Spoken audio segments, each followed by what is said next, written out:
Welcome to Sabin tutorials. आज हम बात करने जा रहे हैं आईआईटी जंप 2020-21 में जो एग्जाम हुआ था और कुछ दिन पहले अभी जो इसकी ऑफिशियल आंसर की आ गई है। बहुत से बच्चों का क्वेश्चन किया था, कई क्वेश्चन में उनको डाउट थे कि ये क्वेश्चन सर मेरा सही है, बट ऑफिशियल आंसर की के अकॉर्डिंग वो गलत है। जो भी टीचर से वो पढ़े उनमें भी उनको यही पढ़ाया गया था जो उन्होंने कर किया है, बट होता क्या है कि ऑफिशियल आंसर की में वो कुछ गलत आ गया। तो क्या हमें क्वेश्चंस को चैलेंज करना चाहिए कि नहीं करना चाहिए? कौन से क्वेश्चंस को बेसिकली आपको चैलेंज करना चाहिए, कौन से क्वेश्चन को नहीं करना चाहिए? तो मैं कुछ क्वेश्चंस आपको बताता हूं कि जहां आपको वाकई में चैलेंज करना चाहिए उस क्वेश्चन को, और कुछ क्वेश्चंस जहां पे आपको नहीं करना चाहिए। चलिए स्टार्ट करते हैं। देखो, पहला क्वेश्चन क्या है। पहला क्वेश्चन यहाँ पे आपको बताना था जो among the following the anti aromatic species are. ठीक है, तो आपने देखो ऑफिशियल जो आंसर की है, ऑफिशियल जो आंसर की है उसमें क्या क्या दे रखा है।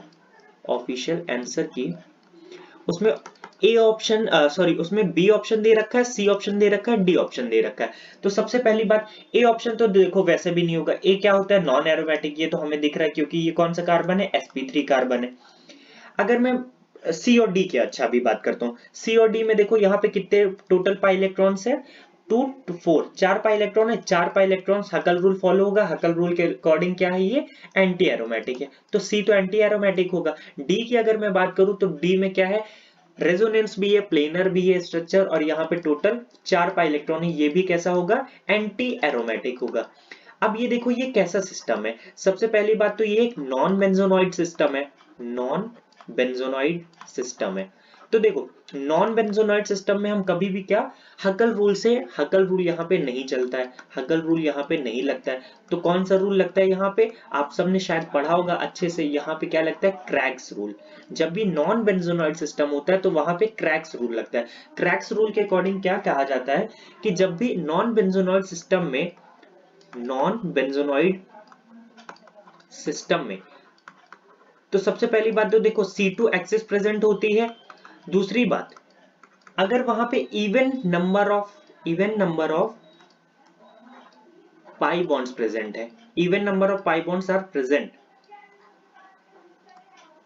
देन जो then system is non aromatic. देन कैसा सिस्टम हो जाएगा? Non aromatic. अगर वहां वहीं पे अगर क्या हो जाए, odd odd pi bond present रहे, ऑड पाई बॉन्ड्स, देन हमारा सिस्टम कैसा हो जाएगा? Anti aromatic. तो यहाँ पे चेक करो तो यहाँ पे एक, एक ही वाला, दो, तीन, चार, टोटल कितने पाई इलेक्ट्रॉन्स प्रेजेंट है? 4 पाई इलेक्ट्रॉन्स है। 4 पाई इलेक्ट्रॉन्स है तो यहाँ पे कौन सा है? इवन है। तो इवन के अकॉर्डिंग ये क्या होना चाहिए? नॉन बेंजोनॉइड होना चाहिए। ये क्या? नॉन एरोमेटिक होना चाहिए, है ना? Non aromatic. लेकिन जो ऑफिशियल आंसर की उसमें उन्होंने बी को भी क्या रखा है? दे रखा है एंटी एरोमेटिक दे रखा है। तो ये एक ऐसा क्वेश्चन है जहां पे आप क्या कर सकते हो? चैलेंज कर सकते हो। इस ये वाला जो क्वेश्चन है इसको आप चैलेंज कर सकते हो। इसका बहुत सारा आपको क्या भी मिल जाएगा? रेफरेंस भी मिल जाएगा। आप कोई से भी ऑर्गेनिक की बुक उठा के देख लो, एरोमेटिसिटी चैप्टर खोल लो, वहां आप कोई भी रेफरेंस देख लोगे, कहीं से भी आपको रेफरेंस मिल जाएगा। आप रेफरेंस प्रोवाइड करके आप इस क्वेश्चन को चैलेंज कर सकते हो। और चैलेंज करने में कुछ नहीं, आपको 500 रुपीज पे करना पड़ेगा। अगर आपका आंसर सही होता है तो वो आपको क्या हो जाएगा? 500 रुपीज रिफंड भी हो जाता है। ठीक है, ये पहला क्वेश्चन था जिसको चैलेंज करने लायक का क्वेश्चन था। ठीक है, इसको आप चैलेंज करो। मेरे पास भी अगर आप मुझसे मांगोगे रेफरेंस तो मैं भी रेफरेंस प्रोवाइड कर दूंगा, बट यहाँ पे मैं इसलिए रेफरेंस नहीं प्रोवाइड कर रहा हूं। अगर मैंने यहाँ पे कोई भी क्या कर दिया, बुक का रेफरेंस डाल दिया, तो मे बी मेरे चैनल पे कॉपीराइट लग सकता है। बुक वाले मेरे चैनल पे कॉपीराइट लगा सकते हैं, तो इस वजह से मैं यहाँ पे नहीं प्रोवाइड कर रहा हूँ। अगर किसी को चाहिए होगा रेफरेंस, वैसे आप देख लोगे, चाहिए भी होगा तो मेरा जो व्हाट्सएप ग्रुप है, डिस्क्रिप्शन में आपको लिंक मिल जाएगा, आप वहां से ज्वाइन करके वहां से आप मुझसे पूछ सकते हो। ठीक है, दूसरे क्वेश्चन पे चलते हैं। The functional group in reducing sugar that positive with Tollens reagent. देखो, सबसे पहली बात देखो, रिड्यूसिंग शुगर कौन सा होता है? अगर यहाँ पे दे रखा है the functional group in reducing sugar, reducing sugar होता क्या है? रिड्यूसिंग शुगर वो होता है, देखो, एनी शुगर, जनरली जो हम पढ़ते हैं, any sugar containing a hemi acetal group, containing containing containing ये लिख सकते हैं हम, containing free OH at one position. अगर हम जब नंबरिंग करते हैं तो फर्स्ट पोजीशन पे अगर फ्री OH हमें मिलता है तो उसको हम बोलते हैं, वो कैसा हो जाता है, वो एक रिड्यूसिंग शुगर हो जाता है। ठीक है, रिड्यूसिंग शुगर।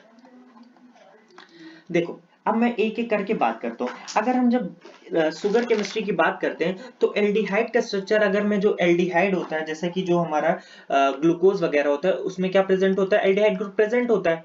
ठीक है, ग्लूकोज, तो ग्लूकोज हमें पता है किस में पाया जाता है, एक साइक्लिक स्ट्रक्चर में पाया जाता है। किस में पाया जाता है, साइक्लिक स्ट्रक्चर में पाया जाता है ग्लूकोज। अगर मैं ग्लूकोज का एक नॉर्मल कोई सा भी स्ट्रक्चर ड्रॉ कर दूं, ऐसे देखो आप, ऐसे ही बनता है। तो देखो ये क्या हो जाता है, HOH, है ना, सही है। और यहां से नंबरिंग, और इधर HOH, कोई सा भी मैं ले रहा हूं, ये OHH, और यहाँ पे क्या होता है, OHH, और ये क्या होता है, CH2OH।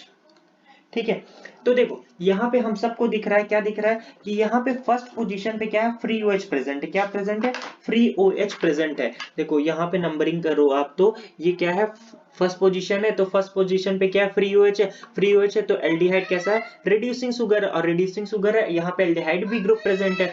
तो ये कौन सा, ये टॉलेंस रिएजेंट टेस्ट देगा, तो एल्डिहाइड तो देगा ही देगा। अगर मैं बात करता हूँ कीटोन की, ठीक है, तो बेसिकली जो बच्चे मुझसे क्वेश्चन कह रहे हैं कि सर कीटोन तो जनरली क्या होता है, अगर इसका जनरल देखा जाए तो RCOCH3 होता है, RCOCH3 कीटोन होता है। लेकिन अगर हम यहाँ पे शुगर केमिस्ट्री की बात कर रहे हैं तो शुगर केमिस्ट्री में कीटोन ग्रुप किस में प्रेजेंट होता है, कीटोन हमको पता है फ्रक्टोज में क्या प्रेजेंट होता है, कीटोन। और फ्रक्टोज का लेकिन जब हम क्या बनाते हैं, फ्रक्टोज का जब हम साइक्लिक फॉर्म बनाते हैं, साइक्लिक फॉर्म अगर इसका मैं ऐसे बनाऊं, थोड़ा सा सही से बनाता हूं, देखो इसका अगर साइक्लिक फॉर्म की बात करो तो ये CH2OH, ठीक है, और यहाँ पे OH। तो देखो अगर आप ऐसे पूरा बनाओगे भी तो आप देखोगे कि फर्स्ट पोजीशन जो है, ये वन फर्स्ट पोजीशन है, यहाँ पे भी आपको क्या है, क्या मिल रहा है, ये फ्री OH है। क्वेश्चन आपको बेसिकली आप लोग मुझसे पूछ कर रहे, देखो प्रोबेबली 90% जो कीटोन होते हैं, 90% जनरल कीटोन जो होते हैं, वो क्या होते हैं, वो टॉलेंस टेस्ट नहीं देते हैं। ये बात तो मैं एग्री करता हूँ, टॉलेंस टेस्ट नहीं देते हैं वो। लेकिन अगर मैं शुगर केमिस्ट्री की बात करूं तो कीटोन, यहाँ पे क्वेश्चन आपने दे रखा था, the functional group in reducing sugar. यहाँ पे फंक्शनल ग्रुप जो रिड्यूसिंग शुगर में होते हैं, तो कीटोन में हमें कौन सा, अगर कीटोन का जो फंक्शनल ग्रुप है वो हमें जनरली किस में देखने को मिलता है, फ्रक्टोज में होता है। फ्रक्टोज, और किसमें वो जो इसका मेनली स्टेबल स्ट्रक्चर होता है वो साइक्लिक फॉर्म में इंटरचेंज होता रहता है। तो साइक्लिक फॉर्म में जब हम इसको बनाते हैं तो फर्स्ट पोजीशन पे क्या है, OH फ्री मिलता है, इस वजह से कीटोन भी यहाँ पे क्या हो जाता है, रिड्यूसिंग शुगर होता है, रिड्यूसिंग शुगर है। ठीक है, रिड्यूसिंग शुगर है, और साथ ही साथ क्या है, ये टॉलेंस टेस्ट देगा, टॉलेंस टेस्ट देगा। इतनी बात समझ में, देखो जनरली नहीं देना चाहिए, लेकिन क्योंकि ये क्या है, एक रिड्यूसिंग शुगर है, तो इस वजह से ये क्या देता है, टॉलेंस टेस्ट देता है। अब हेमिएसिटल की बात करो तो हेमिएसिटल आप सबको पता है कि अगर मैं ऐसे बना दूं तो ये फर्स्ट पोजीशन पे इसका OH क्या होता है, फ्री रहता है, तो ये भी हेमिएसिटल कैसा हो जाएगा, हेमिएसिटल ये कैसा हो जाएगा, हेमिएसिटल भी ये क्या देगा, टॉलेंस टेस्ट देगा, क्योंकि फर्स्ट पोजीशन पे इसके क्या है, फ्री OH प्रेजेंट है। अगर एसिटल की बात करूं मैं तो एसिटल क्या है, एसिटल ऐसे बनता है ना, यहाँ पे OR OR होता है, तो OR है, फ्री OH है ही नहीं, तो ये वैसे भी क्या है, ये एक नॉन रिड्यूसिंग शुगर है। तो अगर आप रिड्यूसिंग शुगर से ही आप क्वेश्चन को एनालाइज कर सकते थे कि कौन सा टॉलेंस देगा। देखो रिड्यूसिंग इन्होंने दे रखा है, तो आप यहाँ पे चेक कर लेते क्या एल्डिहाइड रिड्यूसिंग होता है, रिड्यूसिंग शुगर होता है कि नहीं, एल्डिहाइड फंक्शनल ग्रुप जो होता है, कीटोन फंक्शनल ग्रुप क्या रिड्यूसिंग शुगर होता है कि नहीं होता है। हेमिएसिटल आप बना के चेक कर लो, सिंपली एक 6 मेंबर का ऐसा बना लो, और HOH इसका फर्स्ट पोजीशन, ये फर्स्ट पे क्या है, फ्री OH प्रेजेंट है, फ्री OH प्रेजेंट है, इस वजह से ये क्या है, रिड्यूसिंग शुगर। बट एसिटल के केस में, एसिटल में हम देखते हैं OR ग्रुप लगा होता है, तो ये वैसे भी क्या है, नॉन रिड्यूसिंग शुगर है, नॉन रिड्यूसिंग शुगर है, तो वैसे भी यहाँ से ऑप्शन क्या हो गया, एलिमिनेट हो गया। तो जो ऑफिशियल आंसर की आई है, ऑफिशियल आंसर की, उन्होंने आंसर क्या दे रखा है, A दे रखा है, B दे रखा है, C दे रखा है।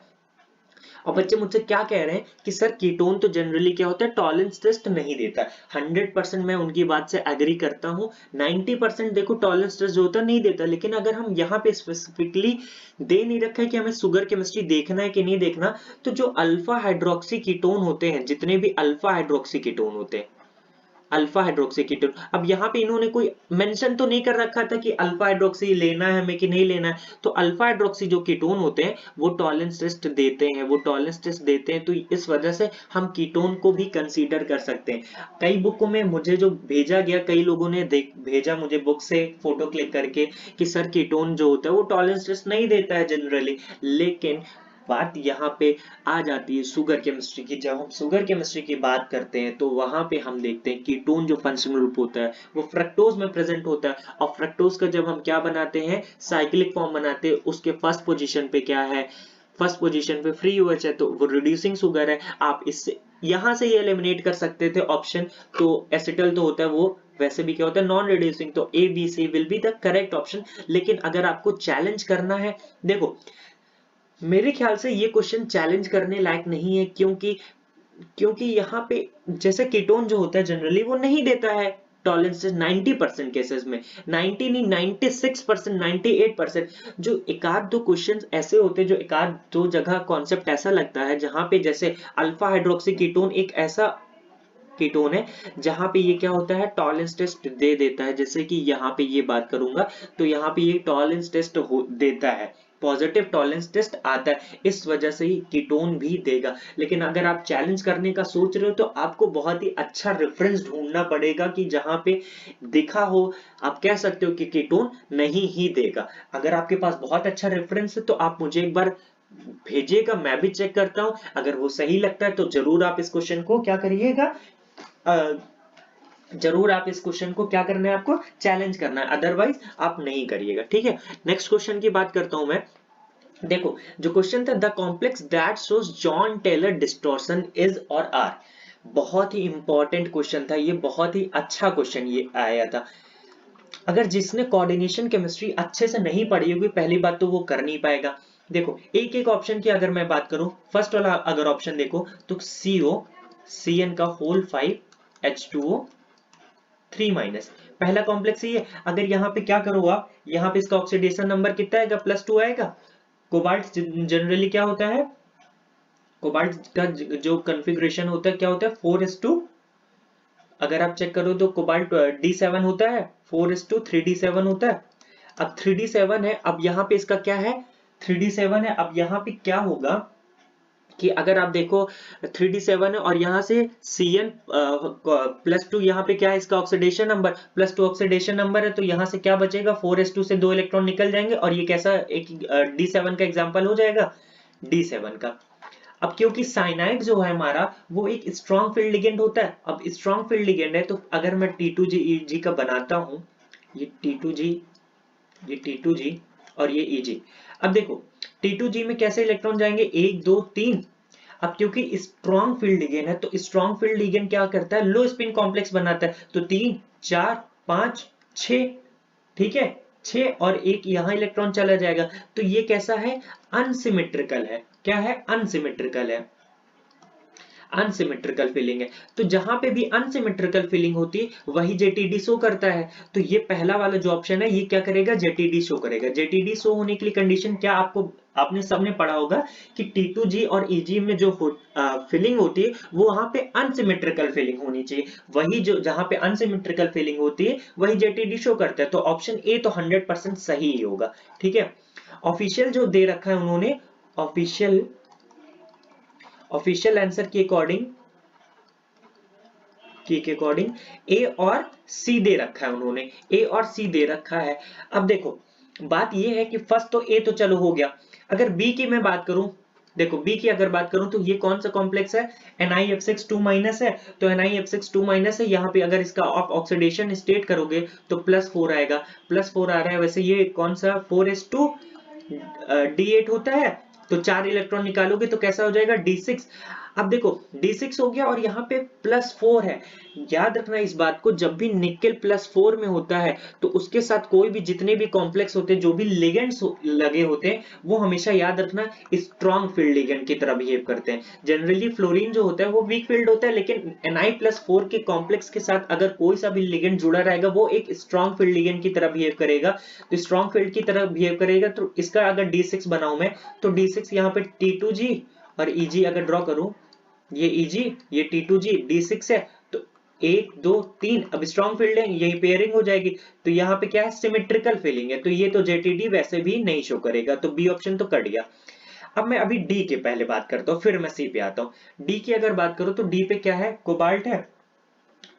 हाँ, अगर मैं डी की बात करता हूँ, हाँ डी की अगर मैं बात करूं तो डी में क्या है, CO EN का होल ट्वाइस F2। अब यहाँ पे अगर आप कॉन्फ़िगरेशन इसका निकालोगे तो इसका क्या आएगा, D6 आएगा।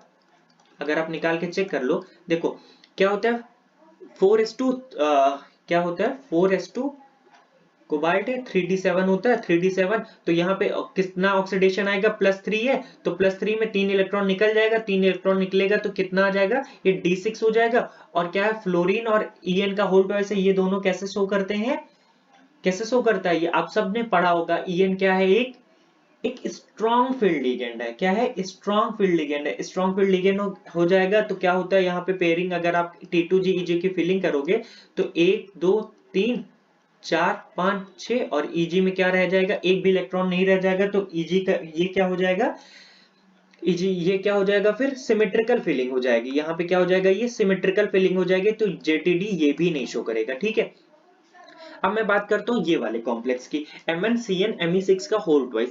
तो देखो थोड़ा सा मैं ये सबको इरेज कर देता हूँ यहीं पे, चलो मैं लिख देता हूँ। चलो अगर बात करते हैं Mn, देखो MnCnMe का होल 6 2+।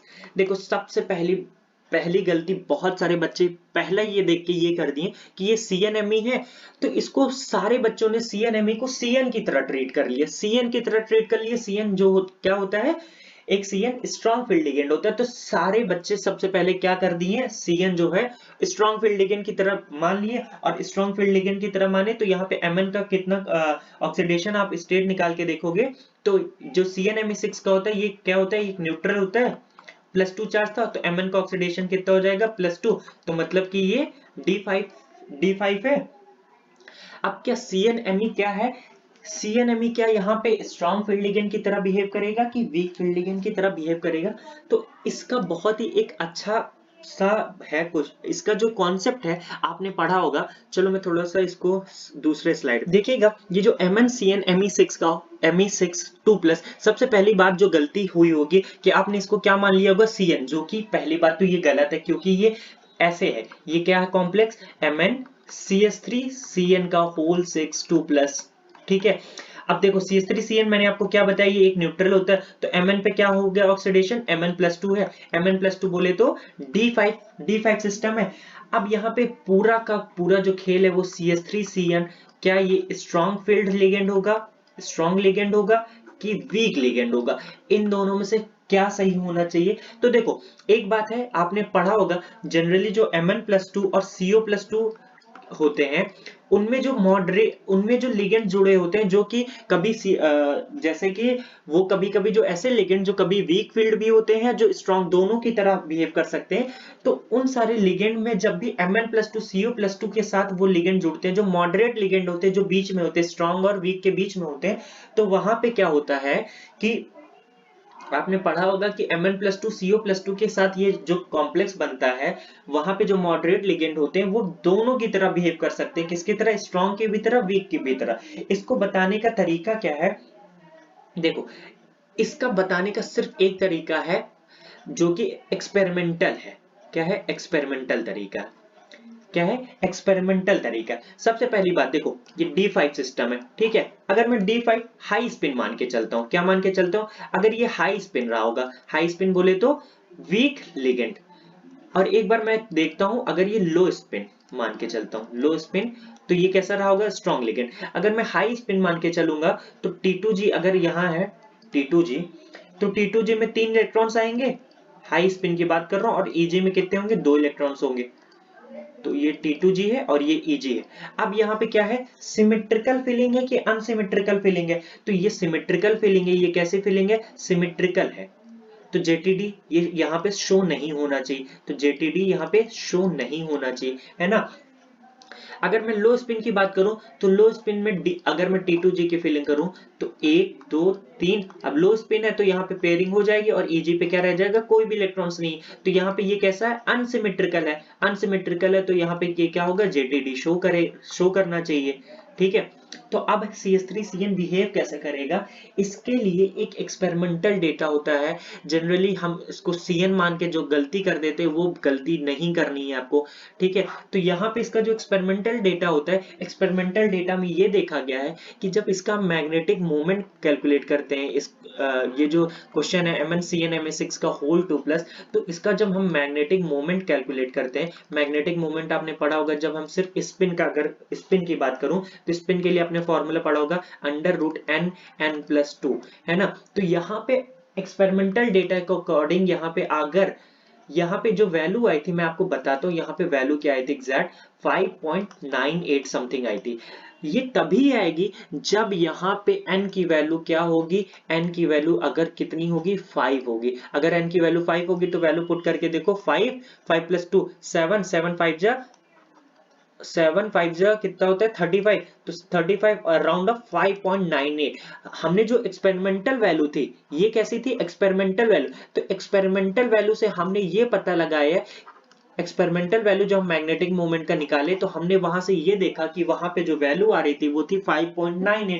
5.98 तभी आएगी जब अनपेयर्ड इलेक्ट्रॉन कितने होंगे, 5 होने चाहिए अनपेयर्ड इलेक्ट्रॉन। अब 5 तभी होगा जब CH3CN जो होगा वो एक वीक फील्ड लिगेंड की तरह बिहेव करेगा। कैसे बिहेव करेगा, वीक फील्ड लिगेंड की तरह बिहेव करेगा। तो इस क्वेश्चन का जो आंसर दिया है उन्होंने, और आंसर में A और C दे रखा है, लेकिन ये एक गलत आंसर है।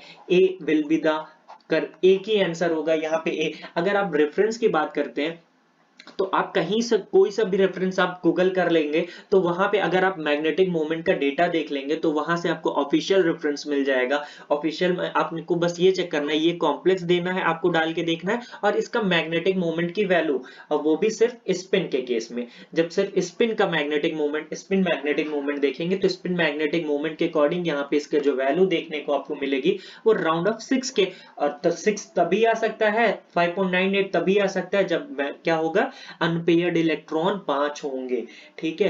तो ये क्वेश्चन आप जरूर चैलेंज करिएगा बिना किसी भी डाउट के साथ। अगर जो बच्चे A और C दोनों किए तो ठीक है, उनके लिए तो बढ़िया है, उन्होंने ऑफिशियल वालों ने भी दे दिया, लेकिन जो A ही टिक करके आए हैं तो 100% आप इस क्वेश्चन को चैलेंज करिएगा। अगर रेफरेंस की बात है, अगर आप मेरी कहीं से हेल्प लेना चाहते हैं तो आप व्हाट्सएप ग्रुप में जो लिंक प्रोवाइडेड है वहां से आप वहां से ऐड होके आप मुझसे, मैं यहाँ पे रेफरेंस नहीं बताना चाहता हूँ तो आप मुझसे वहां पे पूछ लीजिएगा, ठीक है। और एक और इम्पॉर्टेंट बात ये कि किसी को और कोई भी क्वेश्चन में अगर डाउट लग रहा है कि वहां पे क्वेश्चन को चैलेंज करना चाहिए कि नहीं करना चाहिए, तो आप मुझे बता सकते हो, क्वेश्चन कमेंट बॉक्स में भी बता सकते हो, और या तो व्हाट्सएप ग्रुप की जो लिंक है वहां से भी मुझे बता सकते हो। किसी को कोई सा भी डाउट होगा तो मुझसे जरूर कमेंट सेक्शन में बताइएगा। और एक और बात है कि आप सब मुझे ये भी बता सकते हो कितने किसके नंबर आ रहे हैं, तो उसके अकॉर्डिंग मैं आपकी ये भी हेल्प कर सकता हूँ कि आपको कौन सी NIT या IITs मिल सकती है, ठीक है। और अगर जिनका एग्जाम नहीं अच्छा हो रहा है, जिनका भी ऑफिशियल आंसर की आ गई है, जिसका भी नहीं अच्छा हो रहा है, मतलब जिनका पेपर खराब हो गया है, तो उनको टेंशन लेने की कोई जरूरत नहीं है। एग्जाम नहीं अच्छा हुआ तो उससे भी अच्छा हमारे पास बहुत से मौके हैं, बहुत सारी यूनिवर्सिटीज हैं जो बहुत ही अच्छा, जो IITs और NITs के लेवल पे होती। मैंने बहुत सारी यूनिवर्सिटीज के बारे में आपको बताया है जहां आपको अप्लाई करना चाहिए MSc केमिस्ट्री के लिए, तो आप वहां जरूर अप्लाई करिएगा। मैं डिस्क्रिप्शन में आपको दे दूंगा लिंक, आप कौन कौन सी बेस्ट यूनिवर्सिटीज हैं तो आप वहां से जाके चेक कर लीजिएगा। और किसी को कोई से भी हेल्प चाहिए होगी तो आप हमसे पूछ सकते हैं। हमारी टीम में बहुत सारे जो स्टूडेंट्स हैं, कुछ IITs कुछ आइसर से भी जुड़े हैं, तो अगर आपको कुछ भी डाउट होता है रिगार्डिंग एनी प्रॉब्लम तो यू कैन आस्क ठीक है, डिस्क्रिप्शन में व्हाट्सएप ग्रुप का लिंक मिल जाएगा। कोई भी दिक्कत होगी तो हम आपकी हमेशा हेल्प करेंगे, ठीक है। Thank you so much. एक और इम्पोर्टेंट बात ये है कि मैं आपके लिए बहुत सारी मेहनत कर रहा हूँ, तो आई होप कि मुझे भी थोड़ा सा आप सपोर्ट करिए, मेरी चैनल को लाइक शेयर सब्सक्राइब जरूर करिएगा, ठीक है। ओके, सो आप इन सब क्वेश्चंस को चैलेंज कर सकते हैं जो अभी मैंने आपको डिस्कस किए, ठीक है। Thank you so much for watching the video.